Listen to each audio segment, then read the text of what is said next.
Vamos iniciar o nosso culto.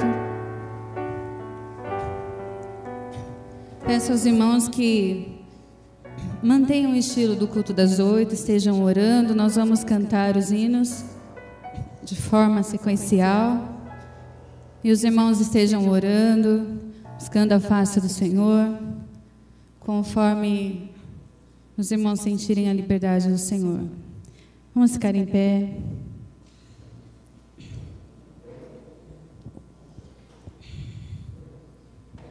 Vamos orar. Nós te louvamos, Senhor, por essa noite. Te louvamos, ó Deus, porque o Senhor é o Deus de majestade, glória, poder e força. O Senhor é supremo e soberano. O Senhor é o Deus a quem amamos, a quem cultuamos. O Senhor é digno de toda exaltação, de toda adoração. Por isso nós nos reunimos aqui, Senhor. Somos o teu povo, Senhor. E nós queremos, Senhor, nessa noite, estarmos rendidos diante de Ti, com o coração, com todo o nosso ser, rendendo, Senhor, louvor, dando a Ti, Senhor, expressões de gratidão, Senhor. Se conosco, ajuda-nos, Espírito Santo de Deus, a Te louvar, a Te dar um novo cântico, Senhor, que saia da nossa alma, do profundo do nosso ser. Esquadrinha os nossos corações, vê se há em nós algum caminho mau, para que possamos nos voltar a Ti, Senhor, e em nome de Jesus, saímos daqui, Senhor, visitados, transformados, renovados, ó Deus, pelo Teu Espírito, Pai. É a nossa oração em nome de Jesus. Amém. Isaías 40, versículo 26. Levantai ao alto os olhos e veja, quem criou estas coisas? Aquele que faz sair o seu exército de estrelas, todas bem contadas, as quais ele chama pelo nome, por ser ele grande em força e forte em poder, nenhuma só vem a faltar. Mais abaixo, versículo 29, faz forte ao cansado e multiplica as forças ao que não tem nenhum vigor. Os jovens se cansam e se fadigam, e os moços de exaustos caem. Mas os que esperam no Senhor renovam suas forças, sobem com asas como águias, correm e não se cansam, caminham e não se fadigam. Amém? Glórias a Deus. Se nos cega o sol ardente. Hino 96 do cantor cristão.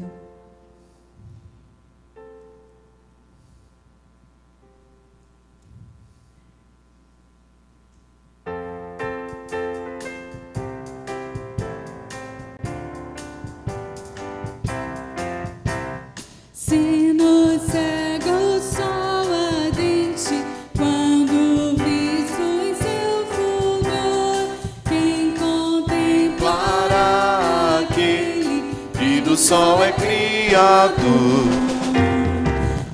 Criadas nem profetas o chegaram a avistar, nem Adão chegou a vê-lo antes mesmo de pecar.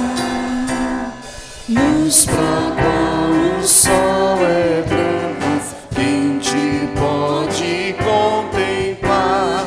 Nossos olhos nos humanos não te pode encarar. Fogo em cima da Arca Santa, sarça ardente no Sinai, são figuras sobre a glória do Senhor eterno Pai.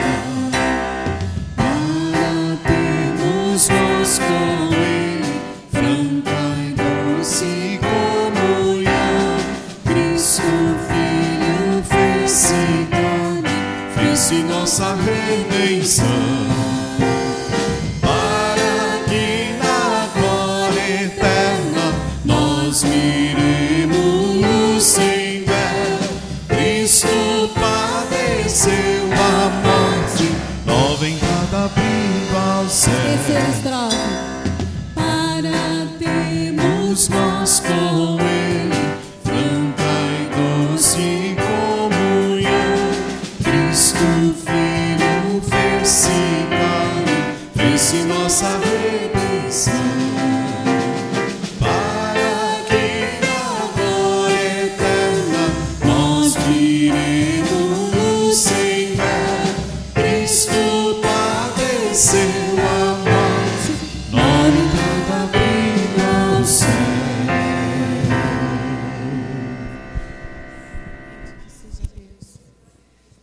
Vamos orar porque temos comunhão com o Senhor. Te louvamos, Senhor, porque nova entrada foi aberta ao céu, Senhor. O Senhor padeceu a morte para que nós tivéssemos vida, e nós não podemos nos cansar de agradecer por isso, Senhor. Nós não podemos nos calar jamais de agradecer essa obra salvadora, Senhor, e nem achá-la banal. Nunca, Senhor. Porque se há vida, se há esperança para nós, foi porque o Senhor pagou um preço alto, um preço, Senhor, de dor, de flagelo, Senhor, de morte, para que nós vivêssemos, Senhor, para que nós pudéssemos gozar das venturas celestiais. E estamos aqui redimidos, com os nossos pecados perdoados, porque o Senhor derramou o seu sangue e nos purificou. Aleluias, glórias ao Senhor. Bendito seja Deus. Que possamos nos apresentar ao Senhor sempre, mesmo sendo provados pelo seu Espírito, sendo depurados pelo fogo e apresentados para servi-lo em amor e em gratidão. Ofertar louvores ao Senhor.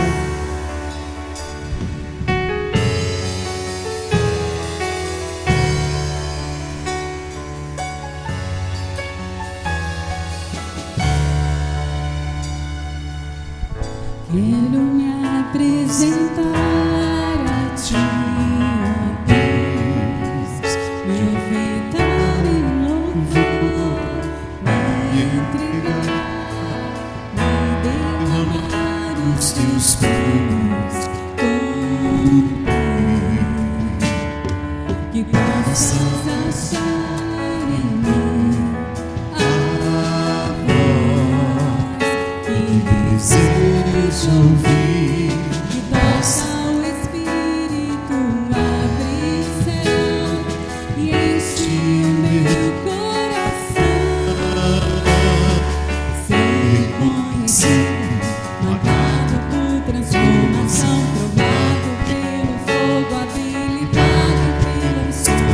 Sabe todos os meus dias que pra vida e para a morte eu vou. Anda com Deus, queremos andar contigo. O Senhor conhece os que são Ouve a voz sincera de um adorador que separou do seu altar para servir.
Sincera de um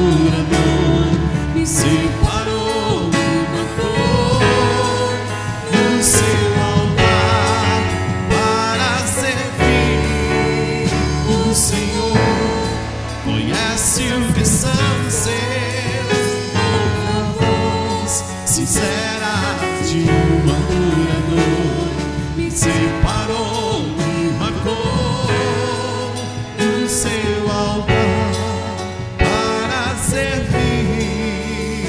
O Senhor conhece o que são seus. Ouve a voz sincera de um adorador. Me separou, me marcou no seu altar para servir. Você é adorador do Senhor, então somente adora a Deus nesse momento. Não peça nada ao Senhor, mas engrandeça o nome do Senhor. Diga a Ele palavras de exaltação, de adoração. Quantos adoradores se curvaram diante de Jesus quando Ele estava aqui, encarnado. Maria que veio e quebrou aquele perfume aos seus pés e não foi compreendida. Tantos outros que buscaram a face do Senhor da sua maneira, mas foram ouvidas porque o Senhor conhece o verdadeiro adorador, aquele que se entrega diante dEle totalmente. Louvado seja o Teu nome, Senhor. Que o Senhor possa, Senhor, achar em nós uma voz sincera de adoração. Que o Senhor possa encontrar em nós, Senhor querido, corações que Te amem, que Te busquem, que Te adorem em espírito e em verdade. Irmãos, podem orar. Levante a sua voz para glorificar ao Senhor, amém? Vamos orar ao Senhor, levantar um barulho de adoração, de vozes que glorificam ao Senhor, que enalteçam o nome do Senhor. Ele é digno de todo louvor e de toda adoração. Só Ele é digno de receber a expressão do louvor que sai do profundo da nossa alma. Quantos se curvam diante de deuses, quantos se curvam diante de ídolos e gritam por eles, mas nós faremos menção do nome poderoso do Senhor, aleluias, aquele que tem em poder todas as coisas e que criou todas as coisas, aleluia. Bendito seja o Senhor, bendito seja Deus, aleluias. Louvores e honras e glórias ao Senhor. Amém. Ele é o nosso amado e pode todas as coisas. Bem sei que tudo podes. Até mesmo a nossa fragilidade, o Senhor entende. Aleluias. Não temos um Deus que não sabe o que é padecer, mas Ele se compadece de nós. Bem sei que tudo podes, meu amado. Nenhum dos seus planos são frustrados, ainda que com perda e com dor. Eu sempre seguirei a Ti, Senhor. Em Teus caminhos posso não entender, Senhor, mas sei que tudo é visão do meu crescer. Se lutas e tribulações eu tenho que passar, Te peço forças pra continuar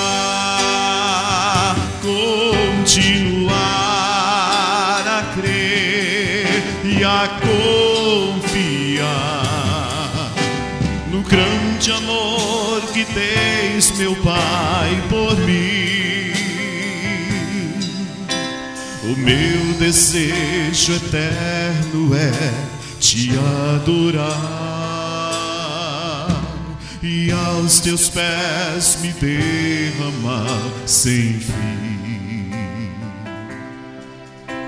Bem sei que tudo podes, meu amado. Nenhum dos Teus planos frustrados, ainda que com perda e com dor, eu sempre seguirei a Ti, Senhor. Os Teus caminhos posso não entender, Senhor, mas sei que tudo é visão no meu crescer.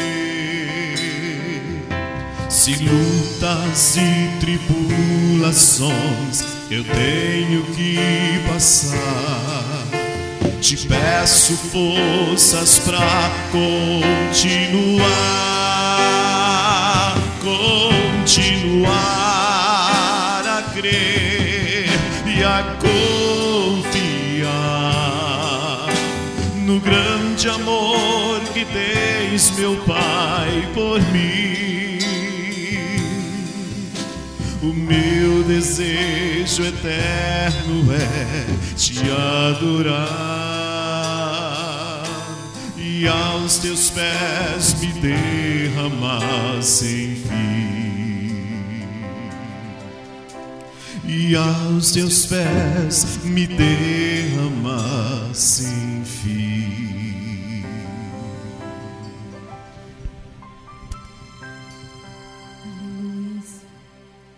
Ajuda-nos, Senhor, a nos derramar aos Teus pés e a esperar somente em Ti, Senhor. Em nome de Jesus, ó Deus. Ainda nesse espírito de reverência e adoração, os irmãos têm suas ofertas e dízimos, podem ofertar enquanto cantamos Só em Jesus esperarei. Os demais irmãos podem continuar orando e cantando. E os irmãos que forem ofertar podem trazer a sua oferta.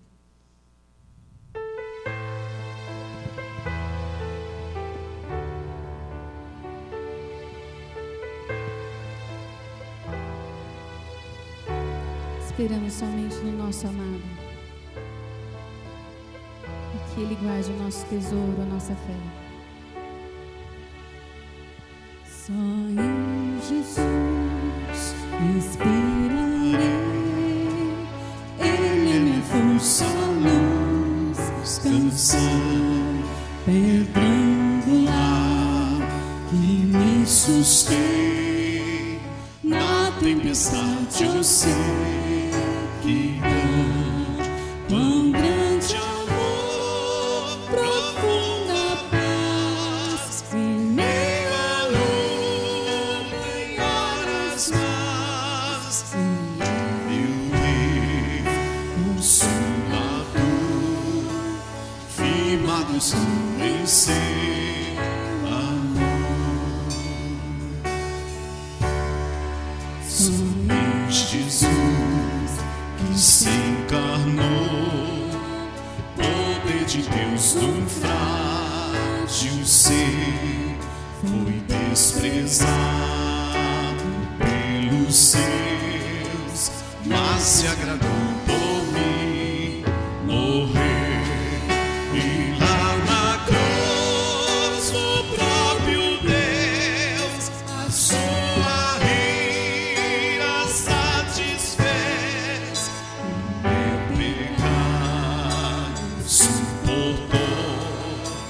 Por sua morte vive sou.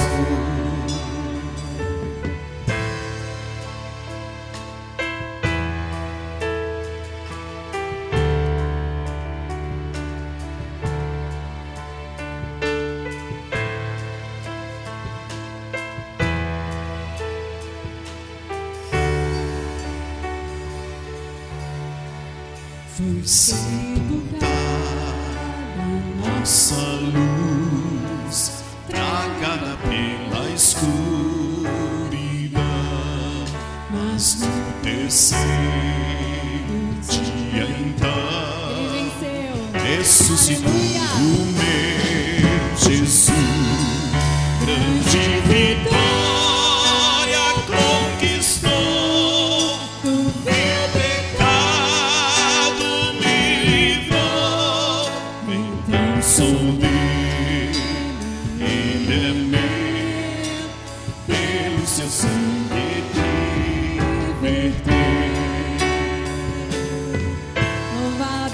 Senhor. Glórias a Deus.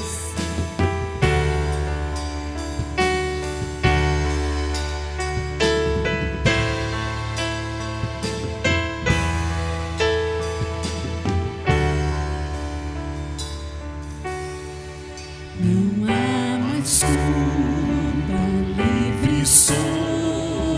Esse é o poder de Cristo em mim. Do meu destino Ele cuidou, desde o início até o fim. Nenhuma força poderá de sua mão me arrancar, até com Ele me encontrar. O seu poder me valerá.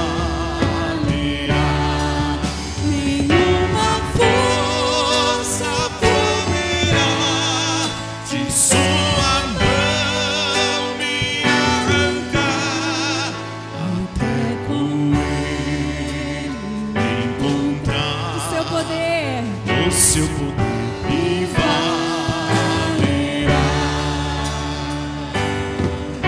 Aleluia. Louvado seja o Senhor. Nem a morte, nem a vida, nem a altura, profundidade, nem anjos, nem potestades nos separarão do amor do Senhor.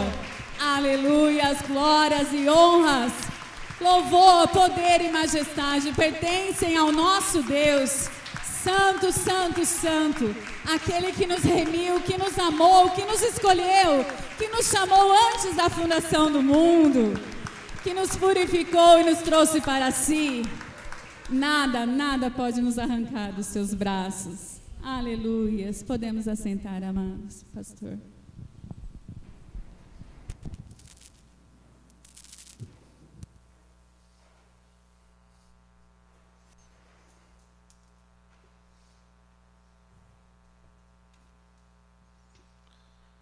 Glória a Deus, irmãos. O Senhor é bondoso para conosco, não é?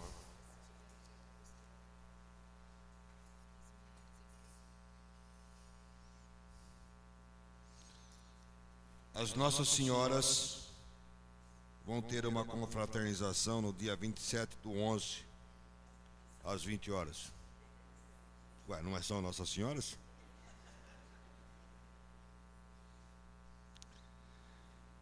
Todas as Nossas Senhoras estão convidadas para estarem lá no dia 27/11, às 20 horas, para essa confraternização. Nossas Senhoras são poderosas. A reunião vai ser no Apaluzas. Também são ricas, R$ 25 por pessoa.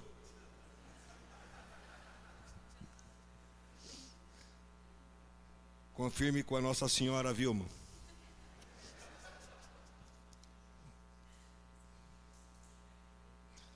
Irmãos, o velho, quando fica velho, fica cheio de graça, sabe? A única coisa que o velho tem é fazer graça, mais nada. Começa essa semana, a semana de oração, de intercessão. Todos os dias, de segunda a sexta.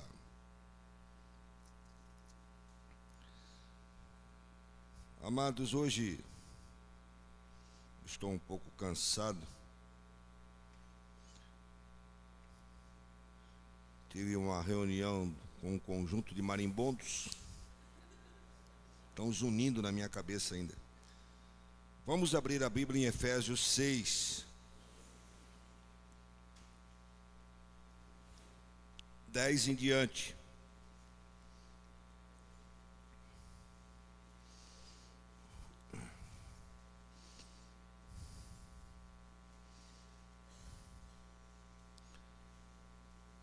Seis, 10. Quanto ao mais, sede fortalecidos no Senhor e na força do seu poder. revesti-vos de toda a armadura de Deus para poderdes ficar firmes contra as ciladas do diabo. Porque nossa luta não é contra carnes, contra o sangue e a carne, e sim contra principados e potestades, contra os dominadores deste mundo tenebroso, contra as forças espirituais do mal nas regiões celestiais. Portanto, tomai toda a armadura de Deus para que possais resistir no dia mau. E depois de haverdes vencido tudo, permanecer inabaláveis. Estais, pois, firmes, cingindo-vos com a verdade, vestindo-vos da couraça da justiça, calçai os pés na preparação do evangelho da paz, embaraçando sempre o escudo da fé, com o qual podereis apagar todos os dardos inflamados do maligno. Tomai também o capacete da salvação e a espada do Espírito, que é a palavra de Deus, com toda oração e súplica, orando em todo o tempo no Espírito, e para isto vigiando com toda perseverança e súplica por todos os santos, também por mim, para que me seja dada no abrir da minha boca a palavra, para com intrepidez fazer conhecido o mistério do Evangelho, pelo qual sou embaixador em cadeias, para que em Cristo eu seja ousado para falar como me cumpre fazê-lo. Amado Pai, Tua palavra é sempre um encantamento para nós, sempre uma alegria. Que esta palavra venha contender conosco, brigar conosco e estabelecer a verdade nos nossos corações, uma diretriz de vida para nossos passos. Em nome de Jesus. Amém. Irmãos, eu vou dar uma pincelada muito rápida nesse texto. Esse texto não é para passar correndo por ele, mas nesta noite nós vamos passar. Confesso que esse texto demanda muito tempo para penetrarmos em toda a beleza que esse texto traz para nós. Mas nós temos que primeiramente entender por que Paulo fala da armadura do cristão e por que nós temos que ser revestidos desta armadura. Nós temos que ser revestidos desta armadura, para ficarmos inabaláveis. Olha aqui. O 13, vocês percebam que logo de imediato você lendo, você não chega ao foco que o texto traz para nós. Mas aqui no 13 ele fala do foco do texto. Por que ele está escrevendo esse texto? Por quê? Tomai toda a armadura de Deus para que possais resistir o dia mau, e depois de terdes vencido, permanecer inabaláveis. Eu creio que eu sou um tipo de pastor bem inconveniente. Eu sou. Porque eu sou realista. E eu gostaria que vocês lessem com atenção esse texto.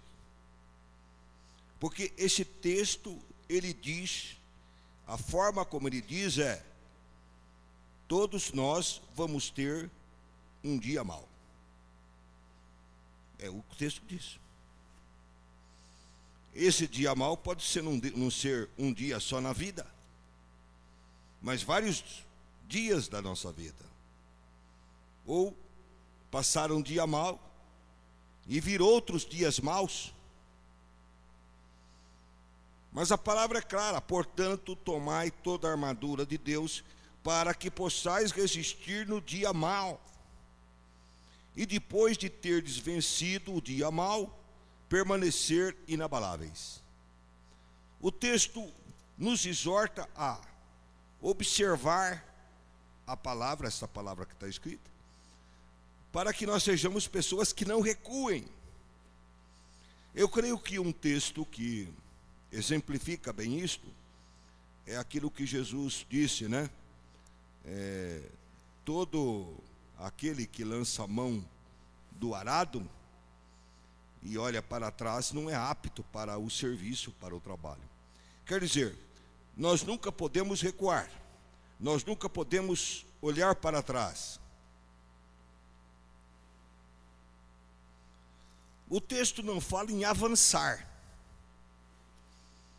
mas o texto fala em não recuar.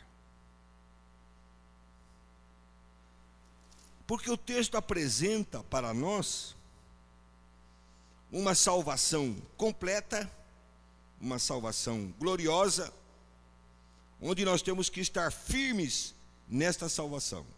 É isso que o texto está apresentando. O texto fala que esse dia mau é promovido por forças que são estranhas ao mundo natural, mas que agem no mundo natural. Eu vou repetir. Forças que são estranhas ao mundo natural. Por quê? Principados, potestades, dominadores deste mundo tenebroso, forças espirituais do mal, são estranhas ao mundo natural, mas que agem no mundo natural e provocam eventos no mundo natural e no mundo social que vai formar um quadro de dia mau para nós, mas que nós devemos ficar firmes, ficar inabaláveis. E eu chamo a atenção dos irmãos porque hoje, a igreja de hoje é uma igreja, de maneira geral, a igreja brasileira, é uma igreja que só quer apresentar uma vida cor-de-rosa, que se a pessoa adere ao Evangelho, crê no Evangelho, abraça Cristo, vai ter uma vida de cor-de-rosa, uma vida de felicidade, tudo isso é interior. Tudo isso é interior. E essa armadura também é interior. Tudo isso é interior. Por isso que a armadura é para o interior. Mas o exterior nosso vai estar sempre em ebulição, como num avião onde você está em turbulência. Você está num avião e de repente ele vai não é? E é interessante que no avião a hora que mais parece a hora que é do sossego, a hora que ele desce, parece que é a hora pior, né, Davi? A hora que ele conforme vai chegando a hora, né? Então é assim. É assim. Eu quero dar um exemplo, né? A maioria dos irmãos acho que não estão sabendo, mas, por exemplo, a igreja batista de Pirajuí está vivendo um dia mau. Está superando, está vencendo, mas está vivendo um dia mau.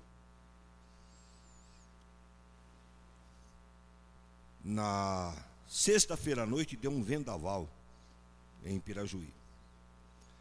E a igreja tem, lá nos fundos da igreja, uma estrutura toda metálica. E essa estrutura metálica com ferros e o telhado de zinco. O vendaval levantou toda aquela estrutura, não deixou nada da estrutura, e arremessou aquela estrutura 50 metros na frente do quarteirão seguinte na casa de uma pessoa. É o dia mau. Uau, é o dia mau, gente. O dia mau vem na hora que a gente menos espera. De repente eu recebo lá um telefonema do pastor Pedro, e ele então vem e conta e fala e pede ajuda. E nós vamos estar ajudando, estamos orientando. Mas o vendaval vem. O dia mau vem. Muito bem. Vamos para a armadura. Tomai, pois, toda a armadura de Deus. E aí ele começa. Cingindo-vos com a verdade. Cingindo-vos com a verdade. Eu já vi até um irmão orar de forma interessante, e ele orou assim: venha para mim agora a armadura de Deus, não é? Venha agora o cinto da verdade. Mas não é nada disso. Essa armadura não é uma coisa que vai vir para você, mas que você vai construir. E a verdade é algo que você deve fazer parte da sua vida. E a verdade é aquilo que amarra tudo, é o começo. Se você não tiver com a verdade, não adianta o resto. Porque a verdade é aquilo que vai amarrar você, vai amarrar, vai segurar a armadura, vai se ajustar. O que seria essa verdade? Porque nós temos que olhá-la na parte prática, não é? Nós temos aqui um conceito, que eu devo me amarrar à verdade. Mas como me amarrar à verdade? Jesus Cristo, na sua oração sacerdotal, ele diz assim: santifica-os na verdade. A tua palavra é a verdade. O que é a verdade? Sabemos que Pilatos perguntou para Jesus o que é a verdade. E sabemos que os gregos, os filósofos gregos, viviam procurando o conceito de verdade. Para Jesus, ele tanto é a verdade como sua palavra é a verdade. A palavra é Cristo, a verdade é Cristo, a verdade é a palavra. Se eu quero estar na verdade, eu tenho que estar na palavra. Eu gostaria de dar um exemplo para vocês, porque não tem sido muito fácil para mim aprender aquilo que a palavra ensina. E Deus faz as coisas de uma forma tão interessante. O primeiro livro que eu li na minha vida, que eu peguei para ler da biblioteca lá da primeira igreja batista de Bauru, foi sobre o amor. Eu achei um livro tão sem graça. Não me empolguei por um livro. E nem pelo tema também, porque você, jovem, e está com aquela ideia de amor romântico, né? Onde não há tapas e beijos, só beijos, não é?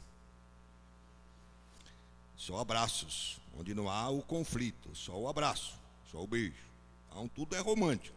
Então se pegar lá um texto sobre o amor, e o texto dizer que o amor tudo sofre, tudo crê, tudo espera, tudo suporta, você não vai muito com a cara de um texto deste. Mas o tempo passou e eu pude descobrir a profundidade desse texto e pude ver como Deus colocou na minha mão um tema que teria que ser fundamental para mim e que no primeiro momento eu não entendi e até desprezei.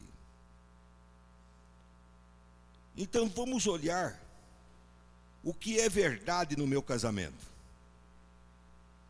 Que o casamento tem que ser por amor, e no amor eu tenho que tudo sofrer, tudo crer e tudo esperar.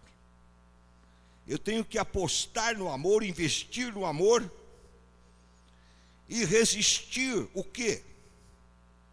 O quê? A palavra de Deus diz aqui, resistir o quê? resistir os ataques satânicos contra a minha vida. E eu creio que até os problemas que se sucedem no casamento são problemas que acontecem por ataques malignos para eu descrer. E tudo isso que acontece no mundo de hoje, de tantas separações, é para nós descrermos do amor. Quando nós temos que apostar no amor e resistir aos ataques malignos.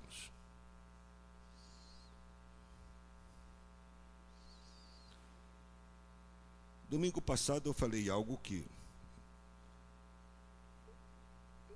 os irmãos ficaram chocados, porque eu falei da mulher, não vou usar o termo que eu usei, que uma mulher nua hoje, se você for olhá-la depois de tantos anos, você vai ver que não é a mesma coisa. E quem é do meu tempo se lembra que Brigitte Bardot foi um símbolo sexual na nossa época.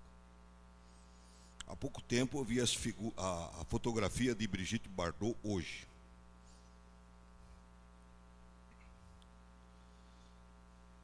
Mas como se aplica aqui esse texto? Quando eu falei sobre este fato, eu quis dizer que você deve estar preparado. Você não deve se iludir com a aparência do hoje e você não formar um relacionamento baseado na aparência. Eu creio que a minha congregação tem dificuldade em captar o foco das ideias que eu passo. Então, a questão não é você firmar um relacionamento na aparência. Quando você vê uma moça exuberante, atraente, aquele vestido que mostra, né, as protuberâncias femininas, porque a palavra de Deus diz: enganosa é a graça, a formosura da mulher, mas a mulher que teme ao Senhor, esta será louvada. E a palavra de Deus também diz nas cartas que o traje da mulher não deve ser no frisado dos cabelos, na elegância feminina, na maquiagem ou nisto, naquele, mas no traje interior, incorruptível, puro. Então, o jovem é levado pela aparência e isso, o mundo cultua essa aparência e forma símbolos sexuais na cabeça dos jovens. Mas aquele símbolo sexual vai envelhecer, vai mudar e vai se deformar. Mas então você deve estar preparado para seus olhos também envelhecer ou amadurecer. Você deve estar preparado para o seu coração amadurecer.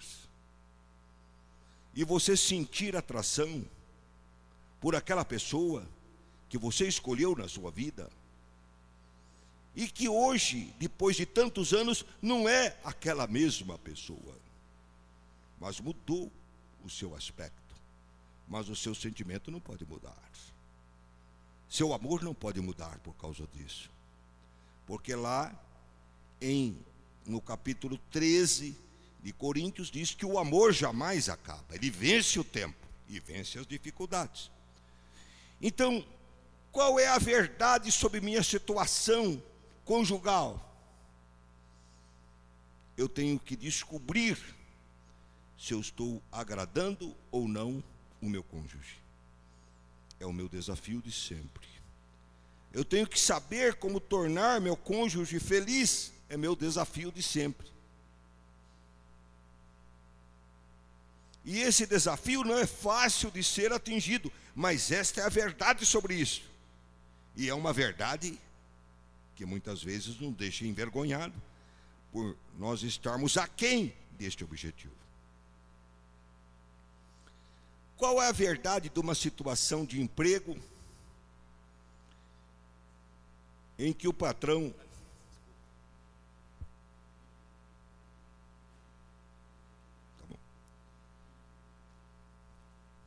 em que o patrão é injusto para com o empregado. Qual é a situação? Ele vai maldizer o empregado, o empregador? Ele vai rogar praga sobre o empregador? Qual é a verdade bíblica sobre isso?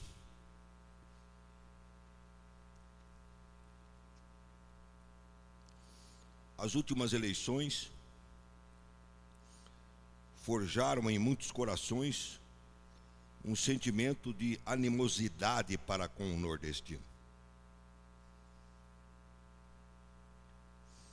Quem sabe das informações das redes sociais sabe disso.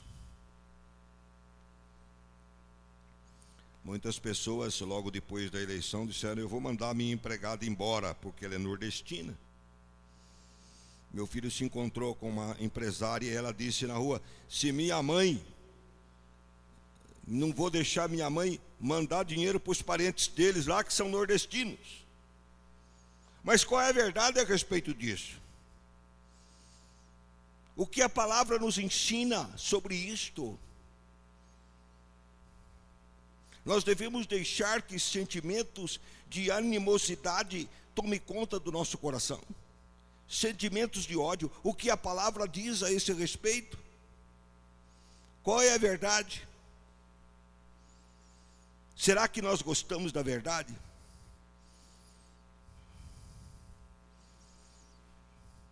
Interessante que eu encontro com pessoas que estão com 80, 83, quase 90 anos. Se eu digo para elas: você está no limiar da eternidade, eu arrumo um problema para mim. Não, porque o cidadão está com 80 anos, ele acha que ele está na crista da onda. Que é isso? Qual é a realidade? A palavra de Deus diz: vocês devem levantar os olhos para os céus, porque a vossa salvação está mais perto de vocês do que no princípio nós cremos. Ora, a questão é que existe uma verdade sobre a glória de Deus, sobre a eternidade e sobre a morte, que o cristão do século XX não quer encarar e não quer receber.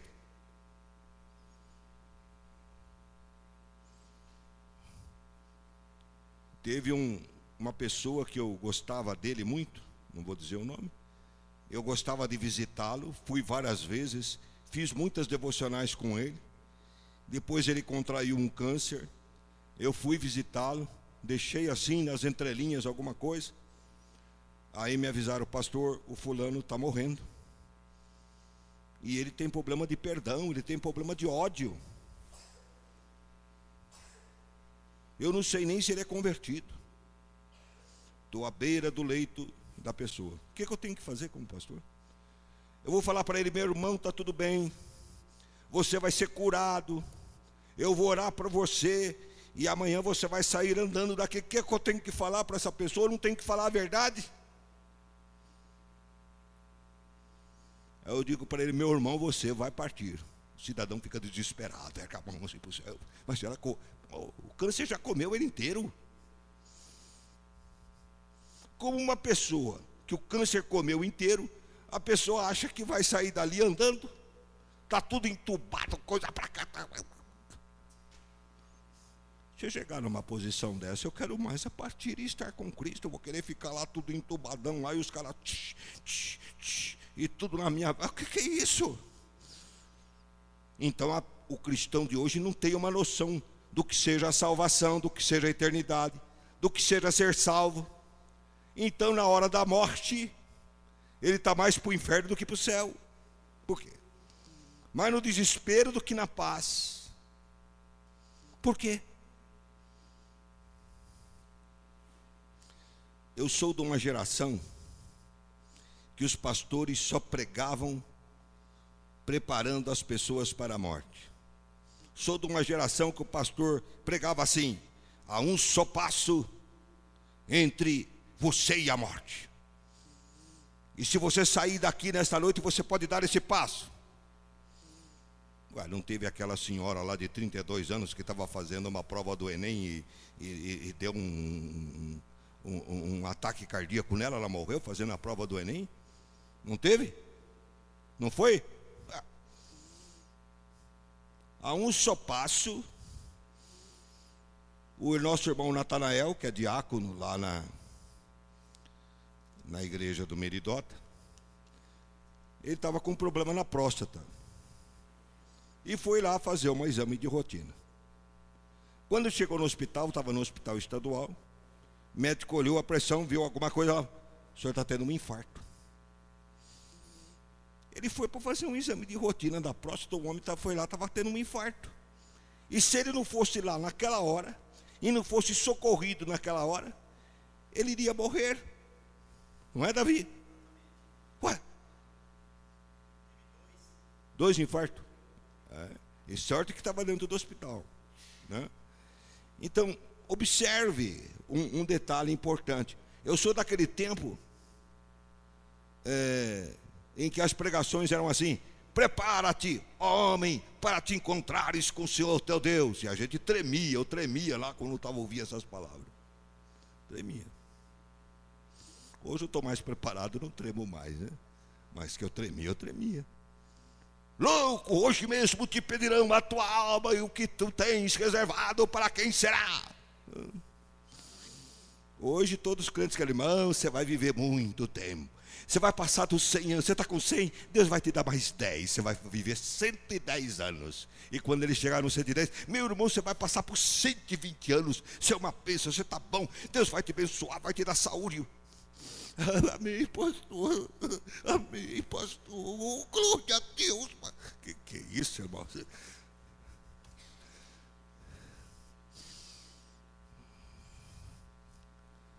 Qual é a verdade? Qual é a verdade sobre a questão da morte que nos rodeia, que está mais perto de nós do que nós pensamos? Não é?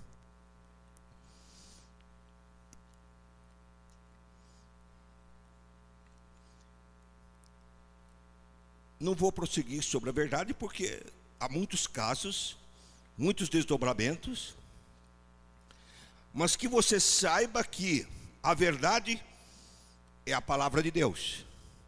E tudo que é contrário à palavra de Deus não é a verdade, é mentira.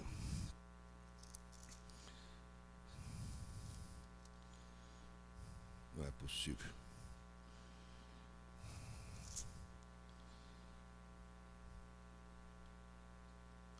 Vestindo a couraça da justiça. A couraça é aqui. A verdade é para prender, amarrar tudo, amarrar sua vida a uma verdade. A couraça da justiça protege aqui o peito, mas o que seria essa couraça da justiça? Eu não posso dizer: couraça da justiça é isto, ou couraça da justiça é aquilo.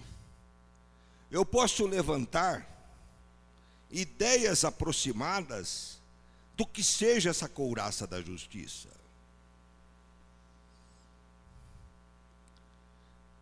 Eu fico pensando, um dos exemplos que eu tenho pensado bastante é sobre a palavra de Deus dizer, eu já mencionei aqui, sobre Noé ser um pregador da justiça. Pregador da justiça, isso é interessante. E o que Noé pregou? Noé pregou que a chuva iria vir, iria aniquilar a humanidade. Ele pregou isto. E ele viveu isto. Então, mediante a fé, o homem iria receber a justiça divina. A verdadeira justiça divina, que vem pela graça. Observe uma coisa. Se o homem não obedecesse, como não obedeceu, e viesse o dilúvio, o que ele estava fazendo? Ele estava recebendo a justiça. Mas ele estava recebendo uma justiça que era um castigo. Agora, se ele entrasse na arca, ele também receberia uma justiça, mas que não seria um castigo, seria algo diferente de um castigo. seria a graça de ser justificado por Deus e de receber a justiça divina e de Deus declarar que ele não seria culpado, mas seria salvo. Dois aspectos da justiça. Um que é condenatório, que condena, outro que absolve e perdoa. Mas as duas faces são da mesma moeda, são justiça, segundo o aspecto divino. E Paulo fala muito disto nos capítulos 3 e 4 de Romanos, que fala da justiça que vem pela fé em Cristo. Por nós abraçarmos Cristo, vem uma justiça para nós, mas uma justiça em que Deus diz: você está justificado, você está perdoado, você não será castigado. Agora, se eu não abraço isto, também eu vou receber uma justiça, mas não essa justiça de graça e de perdão, mas uma justiça de condenação. Mas eu também vejo nesse texto, nesta couraça da justiça, uma vida de justiça, a vida de um homem justo. E aí eu devo me reportar para o primeiro salmo do livro de Salmos, o primeiro salmo, salmo número 1, onde fala do justo, onde descreve o justo. Eu não vou entrar no salmo, não vou entrar na descrição do salmo, porque cada um de vocês tem que saber decorado pelo menos alguns salmos, e o Salmo 1 é um salmo que você tem que saber decorado. O Salmo 1 é um salmo que os professores da escola dominical têm que incentivar os alunos a saberem decor. Que diz lá: bem-aventurado um homem que não anda segundo o conselho dos ímpios, não se assenta na roda dos escarnecedores, Antes o seu prazer é na lei do Senhor, e na sua lei se regozija de dia e de noite, pois será como uma árvore plantada junto ao ribeiro de águas. Aquelas, Salmo número 1. Lá descreve o justo, e a couraça da justiça é a minha prática de praticar a justiça. E ao praticar da justiça, essa prática da justiça é diferente da justiça dos homens. Eu vou dar como exemplo o caso lá de Pirajuí. A estrutura da igreja foi levantada, voou praticamente nos ares. Teve até um senhor que falou assim: olha, se o vento faz isso, que será que faz o dono do vento? E um homem que não é crente, né? Uma pessoa que estava: se o vento faz isso, que será que faz o dono do vento? Bem, caiu numa casa. Eu não sei, aí os operadores do direito que podem dizer, eu não sei se haveria uma responsabilidade da igreja num caso, quanto a ressarcimento do dano da casa atingida. Se houver, a igreja vai pagar. Com nossa ajuda, eu já via uma sensação aqui dentro, assim, uma revelação de que vocês estão propensos a tomar esta causa e ajudar, né? Oh, Davi, você é a única voz solitária neste ano. Então, observe um detalhe importante. Ainda que a igreja não tenha responsabilidade, nós vamos procurar ajudar de alguma forma esta família, no momento oportuno. Porque nós não podemos nos apegar à letra fria da lei, porque a nossa justiça não deve ser de acordo com a dos fariseus. Suponhamos que a justiça diga: não, a igreja não tem responsabilidade nenhuma, ela não precisa pagar, é um caso, né? É um caso excludente de culpa, sei lá eu como é que é isso. Faz tempo que eu não leio as coisas do direito. Mas não importa. Nossa justiça é outra. Então eu devo praticar a justiça, e uma justiça que não se restringe simplesmente aqui o que a lei humana diz, aquilo que está escrito nos compêndios. Então, a couraça da justiça: calçai os pés com a preparação do evangelho da paz. Aqui está como parte desse caráter cristão, dessa personalidade cristã, porque aqui essa armadura é os componentes de uma personalidade cristã, devotada à verdade, devotada à prática da justiça, devotada à pregação do evangelho. E aqui é algo que deixa a gente um pouco confuso.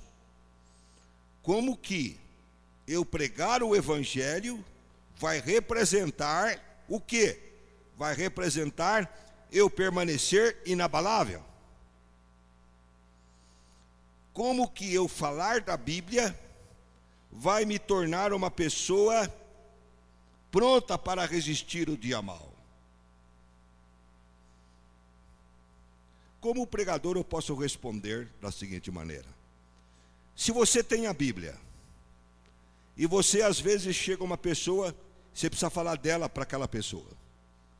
Às vezes chega outra uma oportunidade, você fala. E assim, no conjunto do dia, você vai falando um pouco da Bíblia para esse, um pouco da...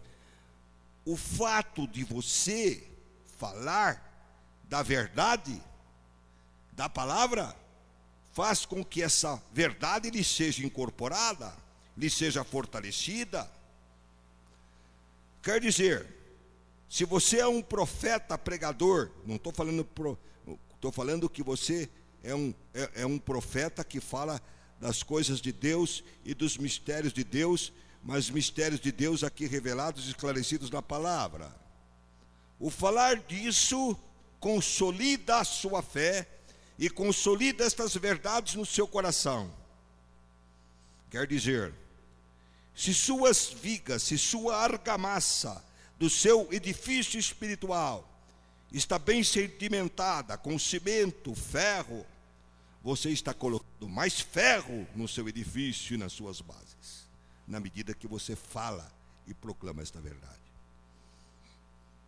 Quer dizer que no momento que você proclama a verdade se torna mais verdade para você, mais luz para você, mais força para você e mais poder para você. Embaraçando sempre o escudo da fé, com o qual podeis apagar todos os dardos inflamados do maligno. Eu não vou falar para vocês fazerem como eu faço. Eu acho que eu sou meio louco.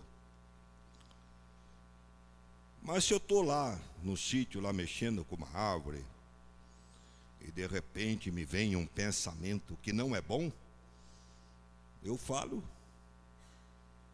sai tinhoso, está repreendido em nome de Jesus, não é? Então se vem um pensamento para você, olha, aquele irmão lá, você não acha que ele é meio nojentinho, meio orgulhosinho, empinadinho? Sai tinhoso em nome de Jesus, aparta-te de mim, Satanás. Você não está achando que sua esposa está muito xarope hoje, não? Sai tinhoso em nome de Jesus. Então, as propostas malignas e as tentações vêm no terreno da mente. E é no terreno da mente que elas devem ser combatidas. E na medida que você exercita a sua fé, porque muitas vezes as coisas que nos acontecem podem trazer perguntas como que isso pode acontecer? Não é? Como que uma pessoa tão boa pode ser tão afetada? Como eu que sou, uma pessoa legal, como isso pode acontecer comigo? Então eu devo responder com a palavra, eu devo ter respostas dentro da palavra, usar a palavra com fé contra o inimigo. A melhor definição de fé que eu já vi é que fé é crer na palavra de Deus, crer no que está escrito. E se quando vem situações que confrontam com o que está escrito, com quem que você deve ficar? Quando Jesus enfrentou Satanás, Jesus disse: está escrito, está escrito, está escrito. Jesus enfrentou Satanás pela fé. Parece que ele enfrentou pela palavra, mas foi pela fé. Mas fé em quê? Na palavra. Presta atenção. Então Jesus exercitou sua fé na palavra. Ó, está escrito, isto é verdade, e esta verdade contradiz com o que você está dizendo.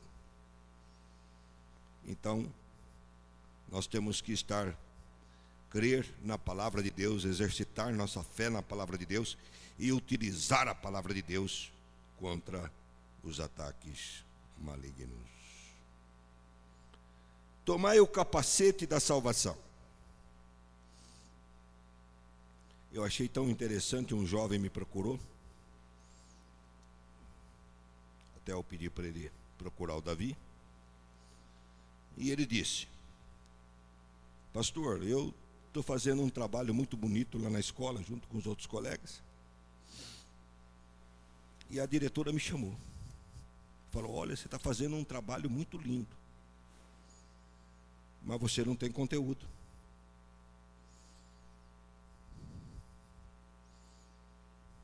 Prestou atenção? Como que é isto? Como que eu tomo o capacete da salvação? Todo o aspecto doutrinário da salvação eu devo guardar na minha mente. Uma vez eu fiz um teste aqui sobre que a nossa salvação passada se chama justificação. Nossa salvação presente se chama santificação. Nossa salvação futura se chama glorificação. Então, o que eu conheço doutrinariamente dos efeitos e da ação de Deus na minha salvação passada, quanto ao meu passado, o que eu sei? O que eu sei sobre a atuação do Espírito na minha vida no presente me santificando? O que eu sei?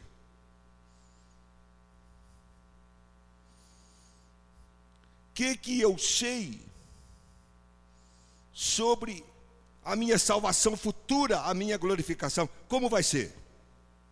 Como o pessoal não sabe muito sobre a santificação futura, então a pessoa quer viver 120, 130, 150. E se pudesse, viveria uma múmia faraônica num sarcófago dourado.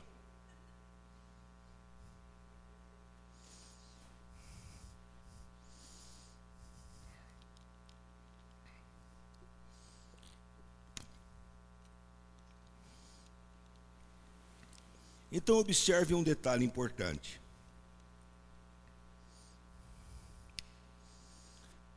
Eu tenho que conhecer a palavra, porque muitas pessoas conhecem a palavra. Ah, eu conheço um pouco de Gênesis, isso é muito bom, você tem que conhecer. Eu conheço um pouco de Êxodo, é bom, você tem que conhecer. Conheço um pouco dos Salmos, é bom, mas você tem que entender a palavra sistematicamente, como um sistema, como uma construção. E como eu estou falando aqui, eu estou dando um exemplo da palavra como sistema, como construção. Quando você passa a conhecer a palavra, a salvação, o que é a salvação passada, o que é a salvação presente, o que é a salvação futura, você está vendo a palavra como um sistema, um conjunto. Um conjunto bem ordenado, bem arquitetado, pelo autor da nossa salvação, que é Deus. Então, tomando o capacete da salvação, entendendo muito bem o que é a salvação, como é o processo da salvação, como eu cresço na salvação, como eu me desenvolvo na salvação, para que eu não tenha dúvidas. Dúvidas. Quanto à justiça, quanto à bondade de Deus, quanto ao amor de Deus. E o capacete da salvação é algo da mente, mental, onde minha mente, os conhecimentos da palavra sobre a salvação tomem minha mente. Por aí vocês veem que o cristão não pode ser preguiçoso. E o problema dos nossos dias é que o cristão é preguiçoso. Ele dá preferência, tem cristão até que não vem na igreja, só senta na casinha dele e ali assiste o Raul Soares, o Malafaia, lá a Universal, e ele acha que está muito bom. O cristão não pode ser preguiçoso, ele deve buscar o conhecimento da palavra e o alimento da palavra.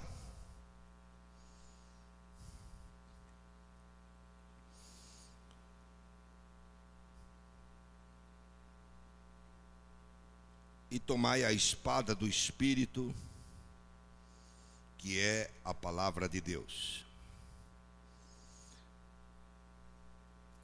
Eu tenho pensado num aspecto da espada.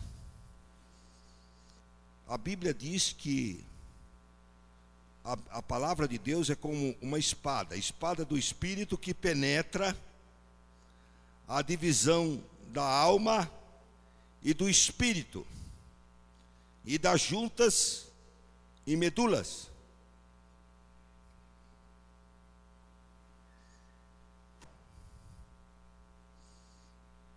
Separação, ela consegue separar a alma do espírito. Ela consegue separar as juntas das medulas.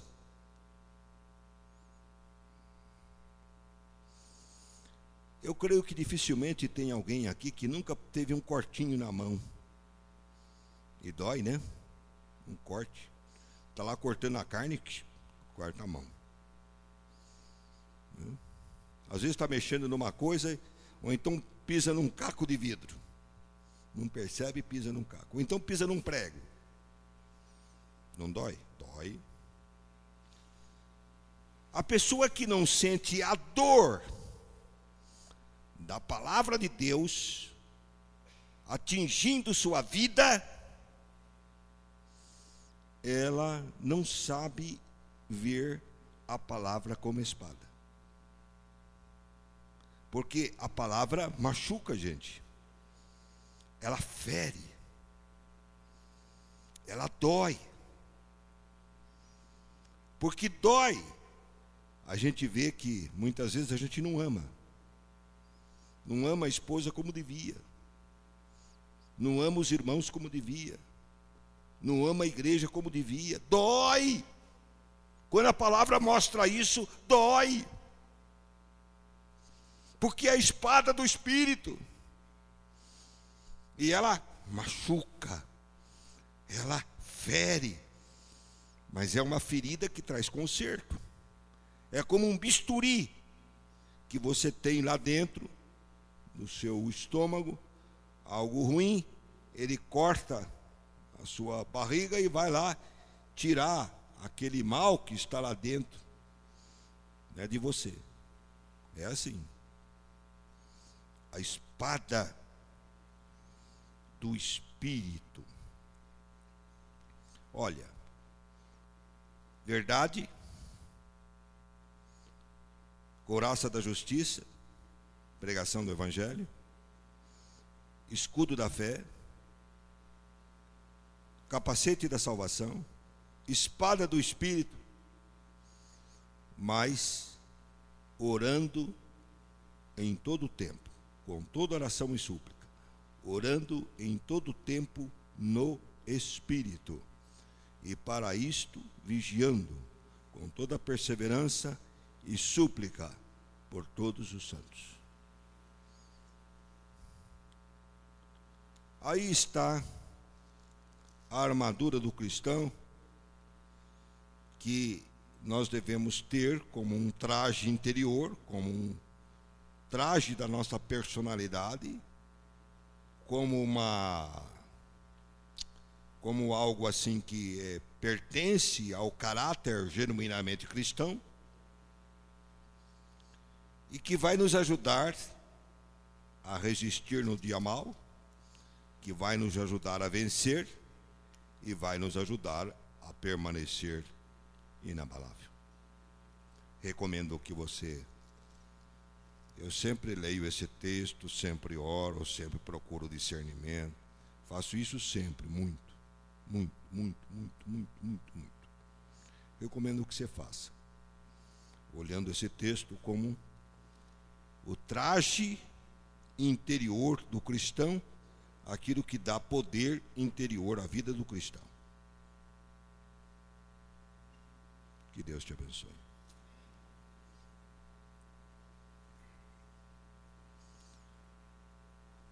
Amado Pai, abençoa teus filhos. Se eles estão aqui é porque eles querem tua palavra e querem viver segundo a tua vontade. Tanto eu como eles, muitas vezes, faltam-nos forças, faltam-nos energias espirituais. Tanto eu como eles, muitas vezes, sucumbimos, tropeçamos, falhamos. Mas, Senhor, a tua paciência para conosco é inesgotável. Essa é a nossa experiência de vida cristã.